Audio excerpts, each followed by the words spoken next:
So for me, it all started when one of my kids became fascinated with wine tasting. He read a book called Cork Dork and quickly told all of his siblings about it. The next thing I knew, my adult kids were going around sniffing the air, trying to identify and detect different fragrances, aromas, and odors. Their whole way of seeing the world expanded to include how we smell, what we smell, how little we pay attention to that olfactory sense that could be contributing more to our lives. Once they finished the book Cork Dork, they moved on to another book called Get the Picture. And that's the one that my son Jacob recommended to me. He told me it reminded him of what we did in homeschool around art. As it turned out, the author of both these books is Bianca Bosker. I read her book, Get the Picture, and was smitten from the first sentence. Bianca is a next level writer. She's a journalist, someone who really takes care to find the perfect metaphor or the best grouping of words to create surprise and impact through language. Bianca is also an award-winning journalist, and she's the New York Times bestselling author of both those books, Get the Picture and Cork Dork. In addition to serving as a contributing writer on The Atlantic, Bosker has written for The New Yorker, The New York Times, The Wall Street Journal, Food and Wine, The Guardian, and The New Republic. One of my favorite things about Bianca is that she enters into her full lived sensory experiences with curiosity, with kindness, and with self-awareness. She's one of my favorite kind of writers. In fact, secretly, I was wishing I wrote in the style of this beautiful journalist. So today, I bring you this very interesting conversation. Melissa and I had such a good time talking with Bianca. And what I hope that you will get by the end of this discussion, this lovely interview format, is curiosity to expand your world to include art, the pleasure of sight, the richness of color, and the immediacy of your own engaged reaction to artwork that is all around you.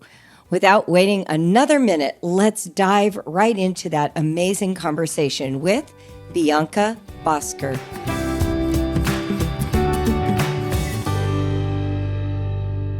Bianca, thank you so much for joining us on this unusual for your work podcast. Thank you for having me. I'm so happy to be here with you both. That's awesome. We're so excited to discuss your book. We are. In fact, I just organized like a small group of women to read your book. When I say small, it's about 100 women. But wow. I was like, we need to read this book. And I said it last Thursday, and they're already reading it and sending me notes about how much they love it. So, oh my gosh, that's amazing. Thank you. That means so much to me. I hope they enjoy diving in. Well, immediately they remarked on the very same thing that struck Melissa, is what a skillful writer you are. Here's what really jumped out at me. Let's just start by talking about writing. This is the Brave Writer podcast. You have more clever analogies in this book. Like, I feel like I should have gone through with a highlighter and counted. You told me before we hopped on that you work very hard at this. Do you find yourself looking for those analogies? Do they just come to you once you're in the flow? Like, here's one that I'm just going to read you one because this one just killed me. Maybe because you were describing one of the people in your book whose name is Julie, like mine. She's 5'3", I'm 5'2". And here's what you wrote.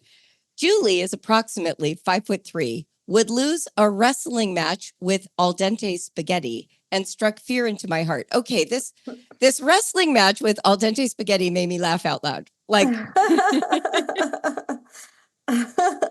well, thank you. I mean, no, I do. I will say I love to read, and I take so much pleasure out of unexpected turns of phrase on the page. I love, a construction I've never come across before, a juxtaposition, something that just makes you sit up in your chair and like smile to yourself. And so I really aspire to do that in my own writing. And I think one thing I think about, first of all, they do not just come to me. I write in a way that hopefully makes it seem effortless. Like you're, sitting down with a friend who's like just breathlessly recounting a story to you. But the reality is over hours and hours and hours, revise, edit, strike, change, read out loud, all those things. And I think the one thing that I do try and do is kind of differentiate between information and an impression with my writing. And so I think that it's relatively easy to convey information, but I think that with enough revising and with enough care, I really try and have the information I provide to the reader add up to some sort of an impression. And so it's a subtle difference, but I think that, you know, through careful analogies, through similes, through metaphor, through just this selective choice of detail, I think that you can go from giving someone basically like the anatomical facts about a human being to creating this impression and sense of what they're like to be around. And so I think I'm always trying to push for the latter, to sort of say, how do these details add up to some sort of an impression that takes you deeper and puts you in the moment? That I love that distinction. And I really felt like you brought us with you on this 5-year long experience that you had, that you described in the book, where you sort of were embedded in the art world. And the people that you met, that you worked with, and we're going to dig into all of that. Oh my gosh, they're so real to me. Like, I really felt like I was there with you in those studios, in those galleries. I'm so glad. Yeah. Can you just describe, first of all, how did this journey come about? I know that you wrote Cork Dork, and the reason I know about you, I should have told you this up front. My son Jacob is like a wannabe sommelier, right? Like, he really wants to know wine. So he read Cork Dork, recommended it to his siblings. I have 5 kids. They all read it. And then they followed it up with Get the Picture. And they're like, gosh, Mom, cool. you would love this book. So that's how it came to me. And then I was obsessive. I'm writing to my 2 daughters. Oh my gosh, she's so funny. Oh, I love this story. And so it became like this family vocabulary because I was obsessed with art while they were growing up.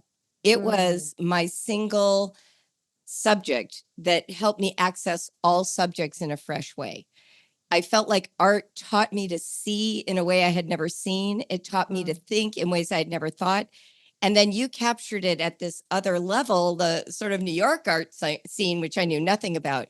So how did you get there? Because I know how I got there. I got there through Sister Wendy's Story of Painting.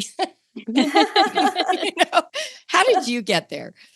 Well, so first of all, I think we need to do a Julie Bogart family book club, and will invite me back. But so for me, art was also a passion of mine growing up. I painted seriously. I showed my art. I flirted with applying to art school, and then at some point, like adult Bianca grabbed the wheel, and when I initially began to, before I even knew that I was going to embark on this journey into the art world, I have to say that art and I were not on speaking terms. For a lot of my adult life, I really felt like I didn't know how to do art. I moved to New York after graduating, and going to galleries and museums reliably made me feel like I was at least 2 tattoos and a master's degree away from figuring out what the heck was going on. I felt like I didn't belong. I didn't know what was going on. And admittedly, I took the coward's way out. I withdrew. And it wasn't until a few years ago, when I was back helping my mom clean out my basement in my childhood home in Oregon, that I rediscovered this painting by my late grandmother, inspired by her time as a Holocaust survivor in a displaced persons camp. And for my grandmother, art had kind of just taken her life by storm. It was for her this thing that was essential, what she had turned to when life turned itself inside out. And that painting of hers haunted me, and it trailed me back to New York, and it kept filling me with this really gnawing concern that by turning my back on art, I was missing out on something really big. And so I decided I would try again with art. And I started going back to galleries and museums, and the art still mystified me, but the people fascinated me. I am someone who is obsessed with obsession, and I had never met a group of people willing to sacrifice so much for something of, to me, so little obvious practical value. Like artists who treat 100-year-old paintings like they're as necessary as vital organs. Gallerists who max out credit cards to show these deformed hunks of metal they swear can change the world. And I was struck that scientists are right there with artists and my grandmother telling us that art is fundamental to our humanity, as one biologist puts it, as necessary to us as food or sex. Wow. And that really stuck with me. I think I began to really, be consumed with, curiosity about what I was missing. I also met artists who told me that I lacked visual literacy, which they said was downright dangerous in a world so saturated with images. And I was drawn in by this very expansive approach to life that they took that made my own life feel really claustrophobic by comparison. I mean, I was this, really hyper optimized, New Yorker who would text from the toilet while listening to podcasts on 2 times speed, like sick puppy, And so all of that added up to my absolute conviction that I wanted to see if I could see art and also see the world the way these art fiends could, and understand what would change if I could. And so, as Melissa alluded to, I decided to throw myself into the nerve center of the art world, which no one except me thought was a good idea. But what resulted was this journey where I ended up basically disowning my regular life as a journalist for 5 years to sell art at galleries, help artists in their studios, patrol museum wings as a security guard, and much, much more, all as part of this journey to understand why does art matter and how do any of us engage with it more deeply. Bianca, Julie talks about these different types of learning that happens, and the richest, the most meaningful is encounter. And when I think about, like, you were so keen to learn and know more about this world that you had a 5-year long encounter where you how much writing were you doing during that time? Like, you put your work aside to really go full throttle into this. Yeah, not enough. It was, I didn't anticipate at the get-go that it would be 5 years. I mean, it was, I will admit, incredibly difficult, way more difficult than I expected, getting access. So as I alluded to, I believe in learning by doing. I think that as a journalist, I do interviews, I read research reports, but in my experience, I found that there's a deeper level of understanding you get when you actually, you know, throw yourself into the middle of the action. It's one thing for a gallerist to give you some polite answer during an interview to how they sell a painting, and it's another, as I now know, to spend 8 hours a day on your feet for a week schmoozing with millionaires during an art fair and selling thousands of dollars worth of art from the backseat of an Uber while people are doing cocaine around you. And so I, had this goal of, like I said, getting inside. And I will tell you, I have done reporting in China, which is not an easy place to be a foreign journalist, since talking to one can get someone arrested. And yet nothing prepared me for how secretive the art world would be. I mean, I had a way easier time getting answers in Chengdu than in Chelsea. And as I started reaching out to art experts, hoping to initially get answers to what I thought were pretty straightforward questions, like, how do you do art? Like, why does this matter? People just clammed up. I got warnings, threats. People told me that what I wanted to do was impossible, maybe even dangerous. There was an art collector who warned me that if I went through with that, basically what I wanted to do was a terrible idea if I wanted to keep living in New York City. And if I went through with it, I should basically prepare myself for entering some sort of a witness protection program. So, yeah, I felt like I was an FBI agent trying to get in with the mob, basically. And yet, as you said, I eventually got my break. I eventually found people who were excited about opening this world up to me. And I did find that just showing up and being part of the conversation, seeing how the decisions got made, just completely transformed my relationship not only with art but with the everyday.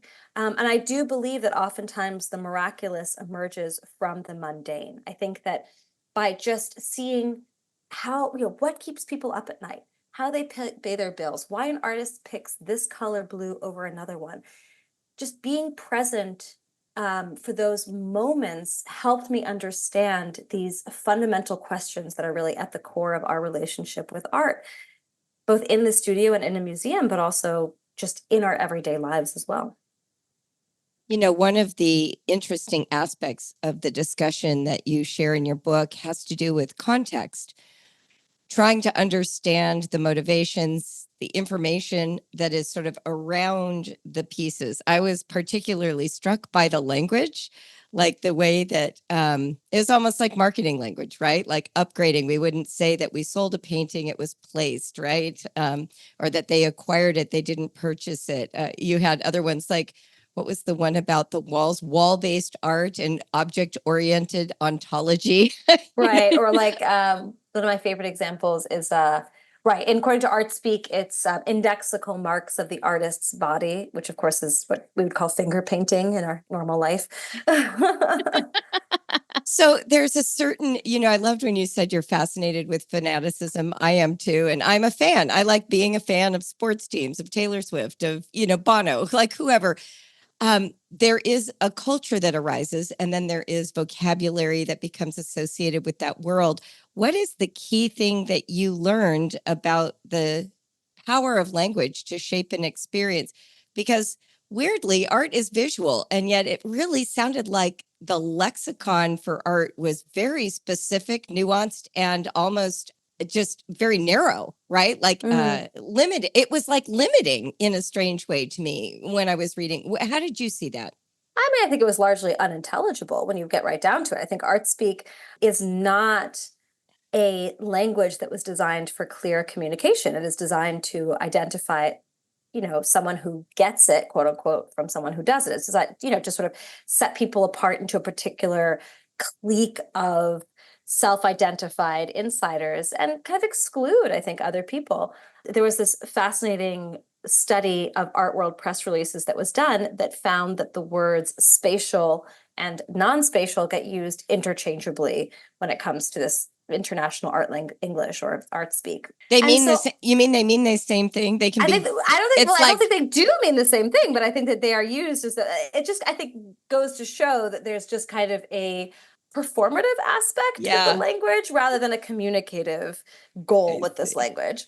So I would say that the interesting thing about the use of language in the art world is it is just one of the tools that I identified that gets used to keep people out. My first job in the art world was working at this very cool up and coming gallery in Brooklyn. And it was one of a series of jobs I had at galleries and in the art world. And as I started working there, writing press releases in, unfortunately, art English, I got decently proficient in it, and writing, and painting walls. I began to be initiated into what I would describe as the strategic snobbery that the art world uses to keep people out. And there are different techniques. Like, as I said, the language is one of them. There's also, a lot of galleries are located less like stores than speakeasies, right? They're like hidden on the second floor of buildings with probably little to no identifying sign that includes helpful words like art or gallery to let you know what's going on there. Gallerists often withhold prices and then refuse to sell you things, even if they're for sale. I experienced as well. I mean, I got unsolicited feedback on how I carried myself, how I spoke, how I dressed. It was suggested that I needed a makeover, severe haircut, no jewelry. I was told I should tone down my quote unquote superficial enthusiasm. If you spend time in the art world, you probably know that true art connoisseurs almost exclusively discuss art in this affectless monotone that makes them sound like they're running out of batteries. And I think that this all lumps together to go and be part of that context that you alluded to. So, as I said before, I was troubled by the fact that I lacked visual literacy. I wanted to develop an eye. And in the art world, an eye is not just an organ, it is this painstakingly cultivated outlook that, according to connoisseurs, enables you to see a lot that doesn't meet the eye, like who will be the next Picasso, or what is transcendent about a sculpture of decaying vegetables on a stained mattress. And I was frustrated because a lot of the art connoisseurs that I met spent, to me, surprisingly little time discussing the merits of the artwork themselves. And instead, they asked questions like, where do the artists go to school? Who are they sleeping with? Who are their friends? Who owns the work? Wow. all of that is the so-called context around the work. It's that web of names around an artist. And that context seemed to influence people's idea of the value and merit of the work even more than the creation itself. One gallerist, when thinking whether to show an artist, the essentially go-to question was, is this someone I would want to hang out with? Is this artist someone I would want to hang out with? And so this emphasis on context didn't sit well with me. It felt like a way of keeping people out. It also felt like a way of just giving these gatekeepers sort of more power over experience with art. So you had asked before about the power of language when it comes to our experience of art. And what I would say is that there are moments where I think it can be alienating, but I also think it can be a very powerful tool when you take back control of it. There was an artist I met who offered me the incredibly simple but powerful advice on how to engage with an artwork, which was simply just try and notice 5 things about it. And those 5 things do not have to be grandiose. It does not have to be, oh, this piece is a commentary on power relations in the social media age. It could simply be this white looks like a spider web, or, this pink makes me think of a starfish. And I think that in this case, you're just putting language on your felt experience of something. You're not letting someone else, via the press release or the art speak or the wall text in a museum, superimpose an answer and interpretation, but you're just relying on yourself. And I think that just having to name that experience can be a very powerful first step towards a richer and deeper understanding of an artwork. Your story about being one of the floor security guards at the Guggenheim, was that where you were? Yes. Yes, exactly. Yeah. And how you would have to spend 8 hours a day looking at a wall, basically, with no distraction, like not chewing gum, not scrolling, not listening to a podcast, right? Your eyes and your whole body. And then your very first day, the first 10 minutes felt like the full 8 hours, right? Like that whole experience. One of the things that I discovered over the years as I was learning about art is I got drawn in first by the story of art. Sister Wendy spent a lot of time giving context. This is happening in ancient Egypt. And then she'd describe why these paintings were interesting to us and why we've kept them. They weren't interesting to me yet. But then she would say something like, and look at this woman's breasts. These are like cherry apples, and those are droopy pears. And the second she said that, I felt initiated. Like, oh, I can have a reaction to art that I don't understand that's meaningful to me. And then the context actually started to be more interesting because I actually had like some kind of relationship developing. So can you talk a little about standing for 8 hours and what you learned just by looking, not by thinking so much? What were some of those touch points for you? Because by then you'd been around a lot of art, I presume. So what was that like? Yeah, absolutely. So there are a number of different reasons why I decided to become a security guard. And one of them was that I was curious to know what would being around art for hours on end with no possibility for escape do for my relationship with art. I mean, when you think about it, I think security guards spend more time around art than pretty much anybody. I mean, more time than the artists, more time than collectors, more time than the curators who are deciding what goes into these museums. And it's true that at the beginning, the job was deathly boring. My first day on the shift, I remember just praying that someone would try to touch an artwork so I could tell them not to. Just anything to interrupt the interminable boredom that I felt. But very quickly, that started to change. And I started to develop these intense relationships with the artwork that I was watching over. There's this idea of slow looking that I think is really critical. And it seems rather obvious to say that the more time that we spend with something, the better we're going to understand it. And yet it begs the question, well, why don't more of us do that? There's studies that show that most of us spend somewhere between 4 to 17 seconds on average with a work of art. Wow. And a lot of that time we actually spend reading the wall text, the little short paragraph long description of the work that's mounted on the wall, oftentimes next to the piece itself. And as a guard, I began to come up with different tasks for myself to interrupt the monotony. And one of them was to engage in slow looking. And I remember I challenged myself in one particular gallery to spend the entire 40 minutes on that particular post before I rotate to the next one for the next 40 minutes and so on, staring at one artwork. And I did challenge myself in that moment to notice 5 things, and then notice 5 more things and 5 more things. And there were some artworks where I would eventually hit a wall, but then there were others where I could just keep going. And after 40 minutes with the work, after 4 hours, after 4 weeks, I kept discovering new things about it, new things that drew me in and fascinated me.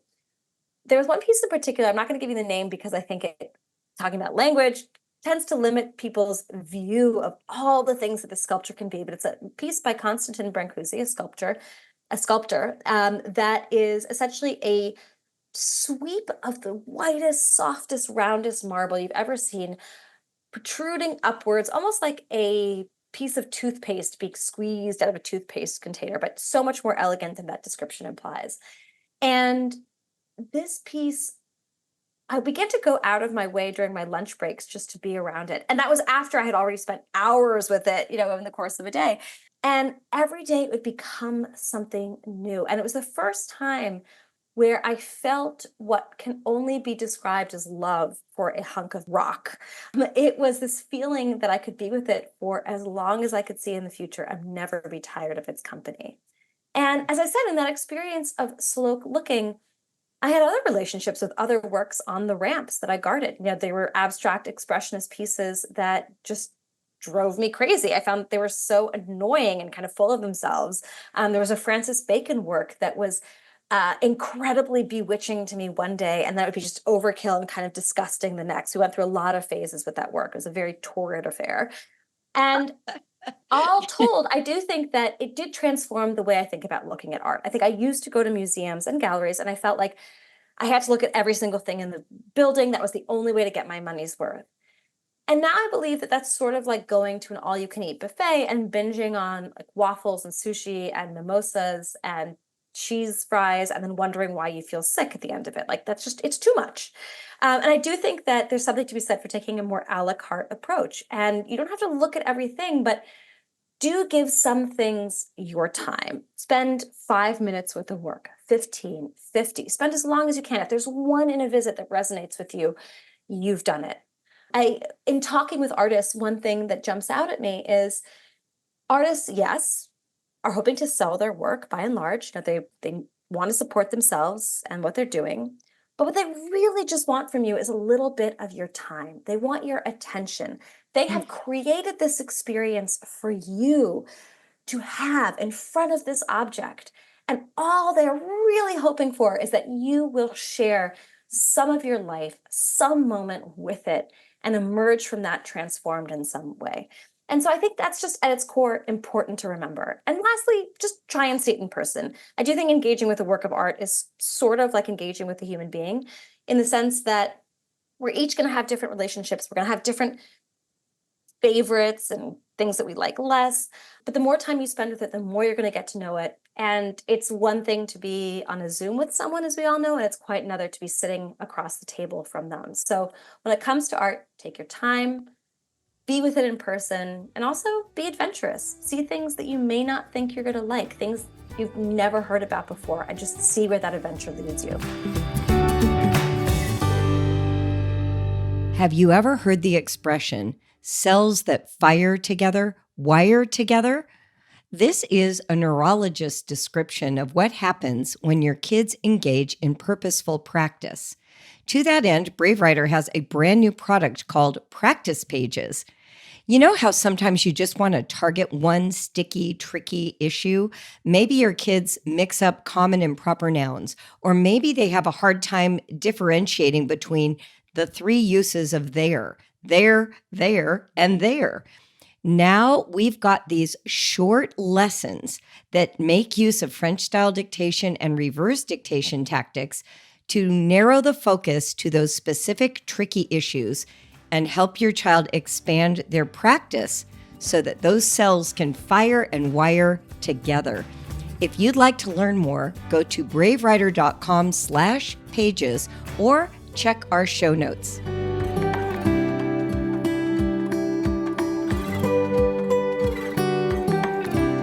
In that part of the book where you're describing that the relationship that you formed with that sculpture, I found myself really envying you the opportunity to, even though it seemed really hard to me to stand there, the sculpture, we're not in an exclusive relationship, so you and the sculpture can can have as many that's love right affairs that's right as it wants. But the time to be put in a position or to enter voluntarily into a position where you're spending that much time looking at one work of art, when we're all faced with this barrage of stuff hitting us over and over. And we all have a lot of difficulty, I think, nowadays, people of all ages, screening it out and giving that kind of focused attention to one thing. So that was, I just was envious and admiring of the choices that you made that put you in a position to be able to do that. And it made me think so much of, there's an educational thinker that both Julie and I really like, named Charlotte Mason. And in thinking about education, she often made reference to this Latin phrase that meant not many, but much, encouraging teachers to give students space to go really deep, have deep, long, rich encounters with a few books rather than, whisking through a whole bunch. I have spent this whole past year reading War and Peace for the first time, one chapter a day, with a group of people on Substack. And reading a book that slowly, here we are, almost to the 11th month with this one book, has changed my experience of that book. So I really love everything that you unpacked for us about that, about giving that kind of focused attention. And I was also struck by how that episode at the Guggenheim comes toward the end of the book. And throughout the book, you've had this sort of journey with the idea of beautiful and how beauty, the way that the concept of a beautiful painting was perceived by the folks in this world of fine art, and your own sort of changing relationship with that.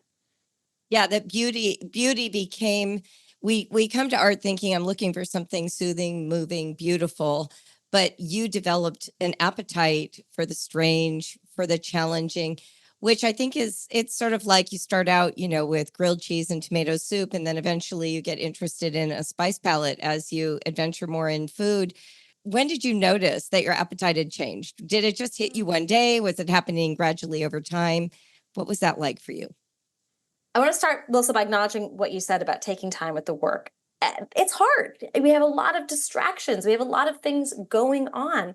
And it can be, by the way, pretty uncomfortable to be across from a work of art sometimes. I mean, there was a lot of art that I saw that just made me kind of break out in a full body rash. Like, I didn't know what was going on. It made me feel stupid. I kind of felt like I was on candid camera. I was like, why is a bathroom stall installed in a gallery an artwork? Like, why is this supposed to make me feel something?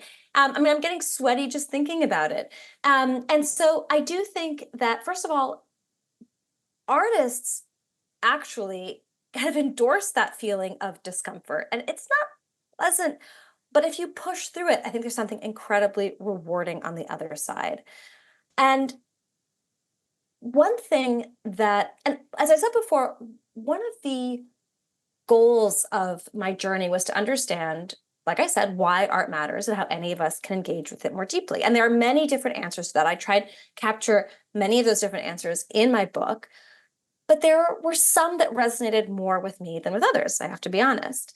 And one answer in particular to why art is so crucial to us, that has been put forth by both artists and scientists independently, is this idea that art helps us fight the reducing tendencies of our minds. I'm going to come back to this discomfort question. Wow, I love But this. when you think about the way that we look at the world, we do not see the world like video cameras. We are not dispassionately, accurately, objectively recording the world around us. We really have trash compactors for brains. It's like we look out at the world and we have what are called these filters of expectation that descend, and they automatically dismiss, prioritize, sort all the raw data coming in even before we get the full picture. And so what artists and scientists contend is that art essentially helps us yank off those filters of expectation. Art is not always pleasant, but a bit like dreams, it introduces these confounding, unsolvable, novel images that help push our brains off their well-worn pathways. They sort of create a jostle of experience that, in a sense, keeps us fresh. So, in a sense, I think art is so important to the human experience, arguably something that has helped our species survive this whole time, because it introduces a glitch into our brains. It's a glitch that is a gift, and it's a glitch that helps us experience so much more richness and nuance and beauty. Now, beauty, as Julie sort of hinted at, is, as I quickly discovered in the art world, a bit of a taboo concept. There's been this idea in sort of polite society for the last 100 years or so that beauty is corrupt and corrupting, that falling for it is sort of a sign of moral weakness. And this is an idea that began to take root among artists sometime after World War I. There's this idea that painting beautiful things was inappropriate for such a terrible, upset, distraught, messy world, that it was kind of a waste of time. And to me, I actually came to this place where I believe that beauty is essential. We may think that we're done with beauty, but beauty is not done with us. It acts on us at an emotional level, it acts on us at a physical level. And I think one of the things that was so exciting to me was the way that my experience with art began to totally transform my relationship with beauty. I began to discover beauty in so many more places that I never did before. And Julie, you asked about these kind of changes I've experienced taking place. And I will say that there was a lot of growing pains that went along with my immersion in art. My tastes changed, my idea of what I wanted to wear. There were things that I looked around in my apartment and I suddenly was just horrified that I had spent money on that in the past. It made me really question a lot of things that I had been drawn to or things that I had dismissed in the past. I will say that when it comes to beauty, I do believe that beauty is not necessarily just the visual equivalent of a vanilla cupcake. I think beauty to me is simply our name for these experiences that our beauty is our name for something that just draws us closer to it and nudges us into a place where we're wondering about the world and our place in it. It's making us go deeper into life. And I think that that experience of beauty could be had with a sunset. It could be had with a sewage treatment plant. I mean, I ended up working for an artist, Julie Curtis, who came into the studio one day when I was working as her assistant, insisting that the most important thing I had to do that day was to find out everything I could about this giant sewage treatment plant near her studio. And to her, she was like, it is beautiful. It is surreal. It's this gorgeous object. And I became totally entranced with it as well. And I think she's absolutely right. It is beautiful. And I do think that one of the really exciting things about art is the way that it can help us turn an art mindset on the everyday. So suddenly we are curious about things that we may have dismissed before. We are taking pleasure from things we may have dismissed before. And we're just simply getting more out of the same number of hours in our day. I love that so much. You use the word sort of at the beginning of this section of comments, jostle. And I had just pulled up the paragraph where you use the word, the jostle that we can get from art. The jostle we can get from art can be found nearly anywhere. There is an artist in each of us to the extent that we struggle to keep our brains from compressing our experience. Art is a choice. It is a fight against complacency. It is a decision to forge a life that's richer, more uncomfortable, more mind-blowing, more uncertain, and ultimately more beautiful. For me, when I read that, it threw me back into my original quest. I'm a writer, not an artist. And when I was 20, I got the book Drawing on the Right Side of the Brain by Betty Edwards. I was just about to bring that book up, Julie. Just to teach me how to draw, because I could not see the way you needed to see to draw. And she starts by having you take a line drawing and turning it upside down so that you lose your relationship with what you expect to see. And instead you perceive what is actually there, the relationships between negative space and lines. And I was mind blown to experience the mental shift of moving out of that logic driven center to the perceiving center and losing time and actually accurately representing this drawing. I didn't know I had the capability of drawing. And so over time, I kept seeking out these kinds of experiences. Getting to know artists was sort of the gateway for me. And then I began taking pictures and learning how to take photography, take photographs. And what I've noticed when you said that jostle is everywhere, yesterday I was at a fall festival and I was obsessed with the arrangement of pumpkins, the shades of orange based on shadow, light, angle of light against the blue sky. When my granddaughter was laying in it with her dark hair, like suddenly it just felt like I was in a living, breathing painting. And I only credit that to years of like staying in where I let my eyes actually perceive rather than just react to and respond to. Is that a little what you're talking about? Because that's really changed me. Yeah, absolutely. I think our relationship with color is one place where we can begin to really experience that idea of yanking off those filters of expectation. And I will say that when it comes to my own relationship with color, going into the art world, I will say that I was about as interested in color as like hearing about your gluten allergy, which is to say, not a lot, not at all. And I mean, if you were to come to my apartment, like you could be here and be colorblind and never know it. Like, I dress basically like a nun, like I believe there's a quiet dignity in looking like you're always ready to go to a funeral. It's a lot of black and white. And yet the artists that I met had this incredibly passionate relationship with the colors around them. I mean, they picked fights with the color blue. They obsessed over the brand of paint. There was Julie, was just breaking a sweat, just trying to get the exact right color gray for one of her paintings. And it began to really fascinate me. And I began to wonder about what color could do with us and how we relate to it.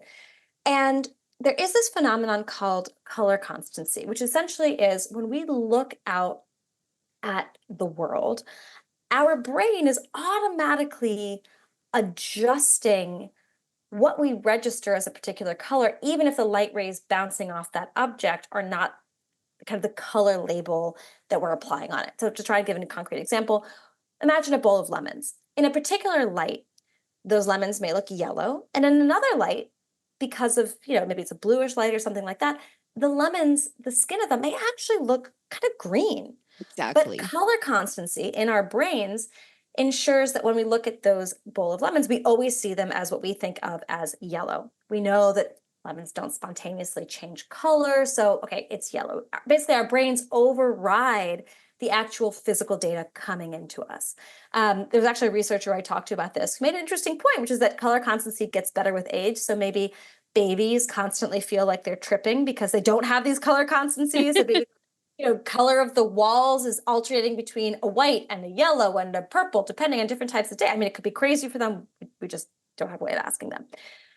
But when you begin to work at adjusting for those filters of expectation, I do think that you can begin to control for that color constancy. There's a famous series of paintings that Monet did of the Rouen Cathedral, where he painted it under different conditions of light. And in some cases, the limestone was sort of a khaki color. Other days, it was this brilliant poppy orange. Other days, it was kind of an Easter egg motley color of pinks and purples. And a neuroscientist that I met with argued that in those paintings, we can see his ability to suspend color constancy at work. We can see him pulling off that filter of expectation.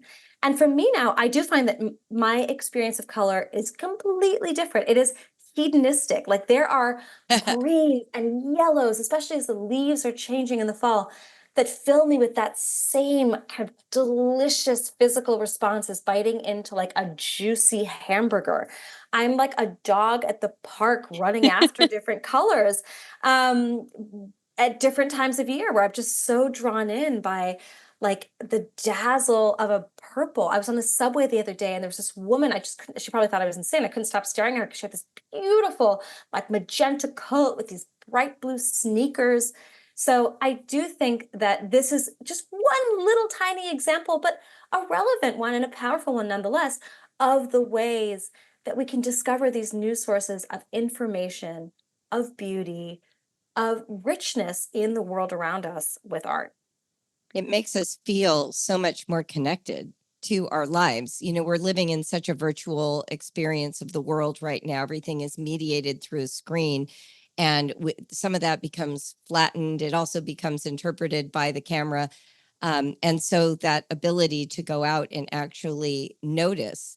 One of the activities we do in one of my writing programs is called the keen observation of an item. And I walk them through about 50 different questions. And in the sight section, it's very informed by this journey into art for me. And so I have them take an object and they don't just say, you know, what does it look like? I say, hold it up in the sunlight. What color is it? Now put it in the shade. How did that color change? Right. So we're giving them other ways to see it. What does it look like from above? What does it look like from below? Right. And we're starting to recognize that our minds, like you said, are taking this shifting data and sort of homogenizing it into this sort of stereotype of what a pine cone is rather than what it is. And I feel like, you know, speak to this if this has been true for you, but I feel like it helps us also know each other. Like when we start to imagine that there is nuance and that there are things I'm not seeing right while I'm looking at it.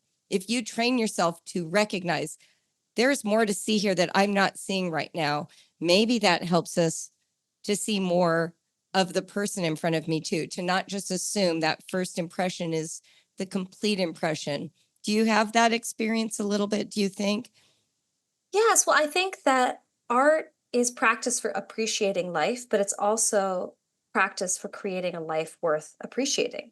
And I think that one thing that really impressed me about artists was this ability they had to look at the everyday with an art mindset. And to me, that was, there's this willingness to take an extra beat, to linger on something, to ask why, how, to sort of savor the miraculous impossibility of so much of the world around us. And I think that I love the way that they could examine a toothbrush like it was a sculpture. They could Yes. take inspiration from a parked motorcycle and turn that into a painting.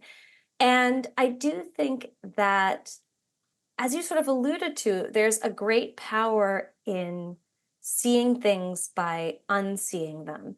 And one of my favorite parts of going to see art is actually stepping back out into the sidewalk after I've been at a gallery museum and suddenly witnessing art all around me. I remember actually doing a tour of sculptures with someone not that long ago. And on the subway ride back, I was looking at these like spray painted markings on the tunnel. And what could have been just a moment where I reflected on like the sad state of urban infrastructure turned into, I was like, oh my gosh, this looks like a painting. Like there's something amazing about this. It was exciting to me. It, filled my mind with all these different questions. And again, I think it is that moment of not letting us just skip over and flatten the world around us, but turn it over, question it, and just get more out of that. I mean, my last book, Cork Dork, was about the world of wine and also about really embracing and learning to savor these forgotten senses of taste and smell. Yes. Get the Picture is about art, but to me, it's also really about learning to live life more expansively. And these seem like two very different subjects in their own way, but I have realized only in the last few months since Get the Picture came out that they're both united, I think, by my own fear of death, that they're both united about this feeling, this question of how do we get more out of life? And I do think that that was something that art really unlocked for me. So I would add just one other exercise that I really loved. Speaking of seeing things by unseeing them, was one I did with an artist where she had us each take an object, and then we had to describe it to the other person who was drawing it based on our descriptions, as though we were an alien who had seen this object for the first time. And it was exciting, but you couldn't, like, I remember, I think I had like a little, she had a lion brooch or something like that, and you couldn't be like, oh, it's a lion. You have to be like, it's an object with two ovals, and then there's a slightly triangular shape, and then there's, you know what I mean? Like, and you just, things begin to fall apart, but that they come together in a new and exciting way. Seriously, you're just describing my writing book. Like my very first activity in the Growing Brave Writers book is a communication game where you do a drawing that's abstract and you describe it, and the other person has to draw it without looking at yours. I love and that. It puts you in touch with metaphor, measurement, proportion, relationship, audience. Are you saying it in a way that child can get it, or only that your husband could get it, right? It's all of those feelings. What I feel like is uniting your first two books, and now I have the next book that you need to write based on these Great. two. The first one, smell and taste, right? In fact, my kids go around smelling things and reporting on them now because of that book. They're like, I'm training my nose. Great.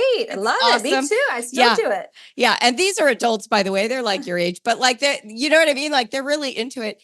And this one was really about visuals. So we're waiting for your book on sound. It has to be your next book. I've got to have it. You've got to embed yourself, with a symphony or people who, do something very noisy. Such a gorgeous conversation. I keep coming back over and over to my favorite moment in Drawing on the Right Side of the Brain, when this student who's been taking a portraits class says that she realizes she walks down the street now and she wants to draw every face. She says, every face I look at seems beautiful to me. Yes. Oh, I remember that.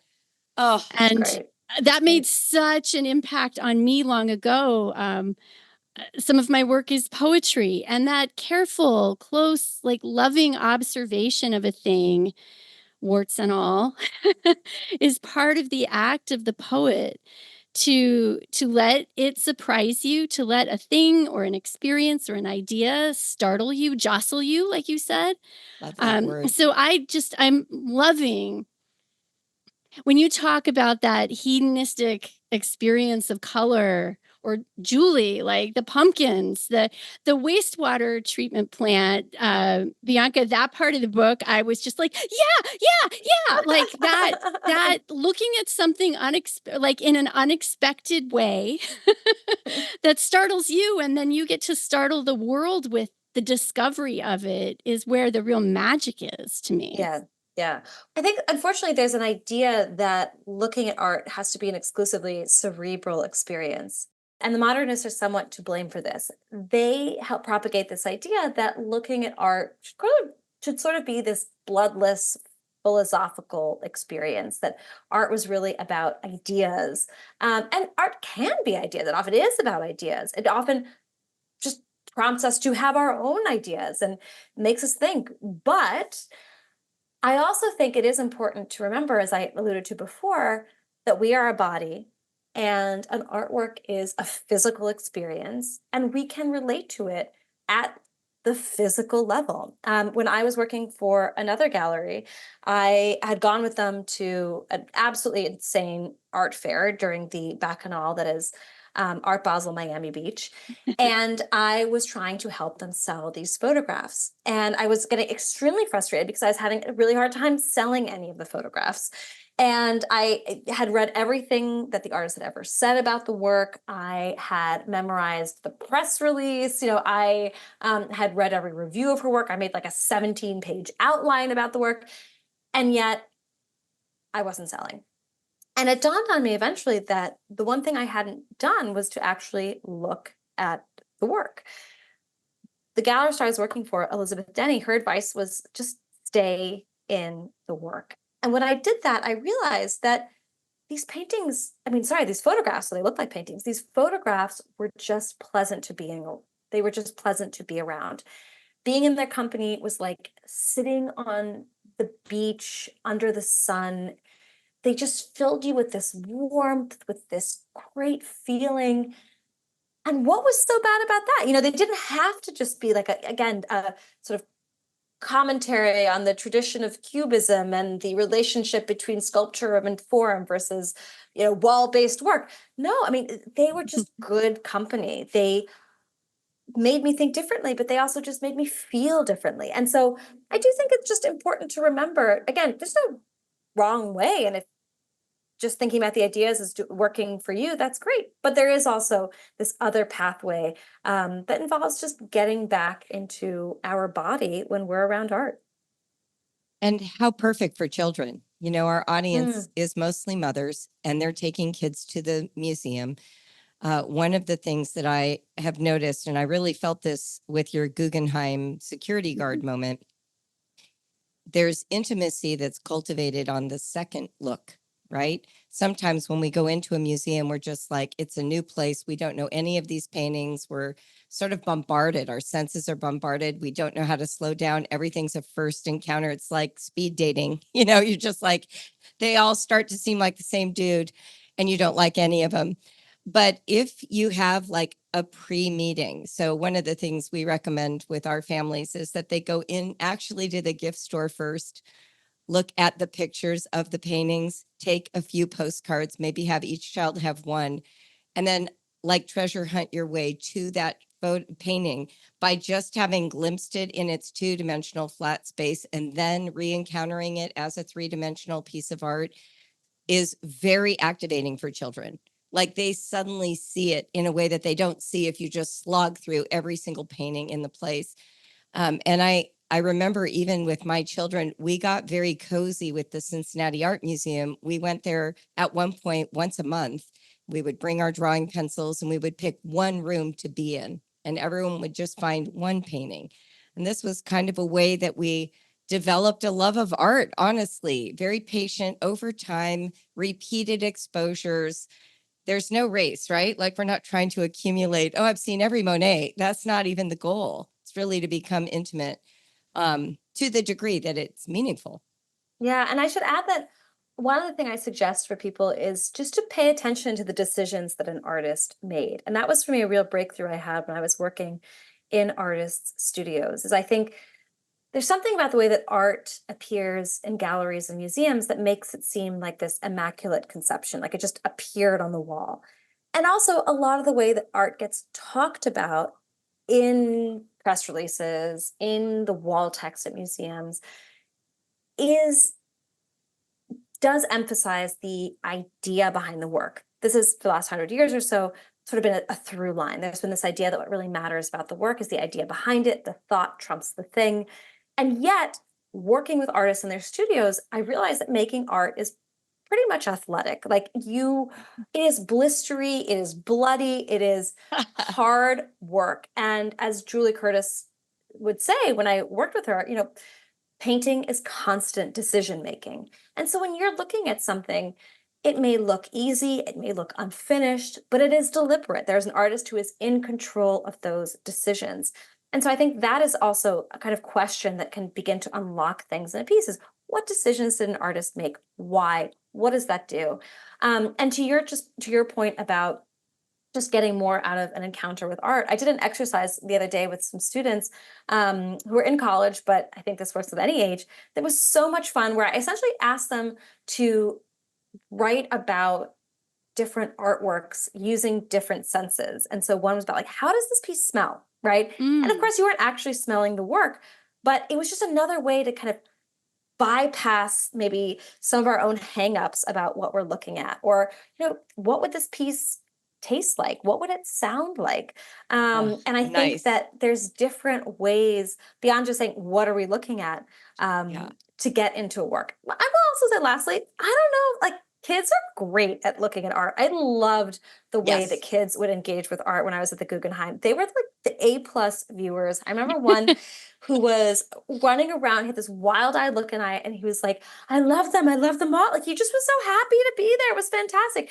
There was another kid who had just none of the adult hangups about his own taste. He was like, I hate that one. I don't like that one. This one's Exactly. better. And it was just, and it's like, it's okay. Just because a curator with a lot of degrees thought it was a great work doesn't mean you have to. And this 6-year-old kid knew that. That's so true. They do. They have an unbridled reaction because they believe that their experience has value. Kind of to circle back to the beginning, you entered this sort of snobbish world with language designed to keep people out and a sense of elitism around what it means to curate, modern art or art of our day. And we're kind of ending up with, the quotidian, the ordinary person has an equal right to have a voice about what they're looking at. Does that sound right to you? Absolutely. And I do think that having seen the art machine in motion, there are a lot of flaws in the system. This probably won't come as a deep shock to anybody, but I do think that for me, having actually teased out what those are, to see them firsthand was very revealing. Like, the things that end up in museums are there because of decisions that were made by individuals who, like any of us, are flawed, they're biased, they're working with certain limitations.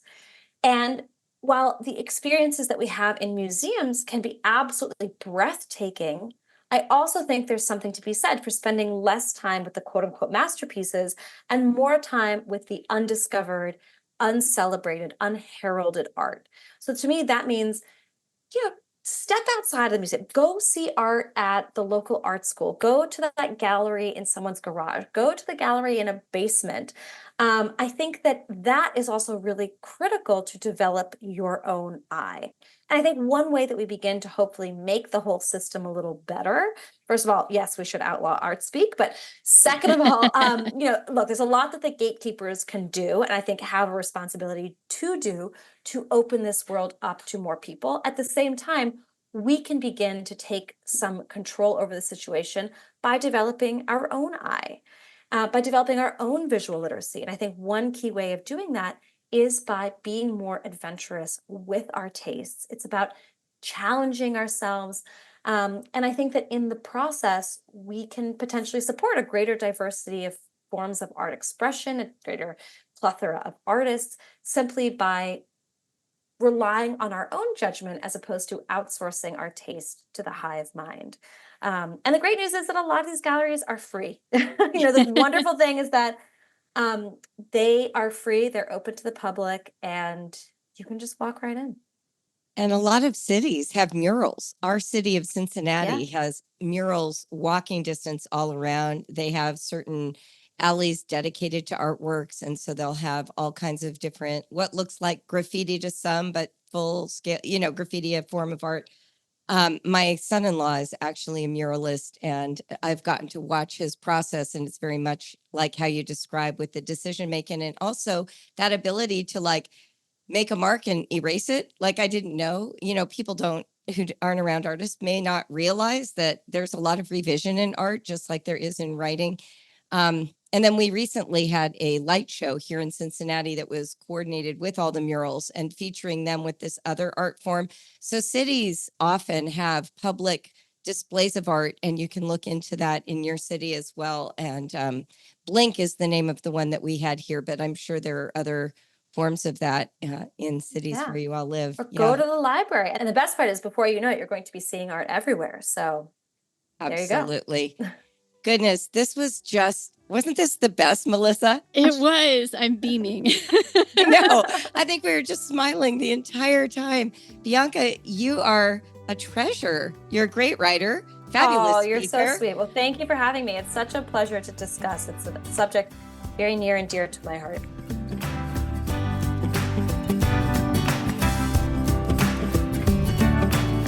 You've been listening to the Brave Writer Podcast. I'm Julie Bogart, and Melissa Wiley is my co-host. This podcast is produced by Nova Media with support from team member Jeanette Hall. Thank you for listening, and for leaving either a starred or written review on the podcast app of your choice. Anytime you do that, you bring a lot of joy to the team and you support our work. So thanks in advance.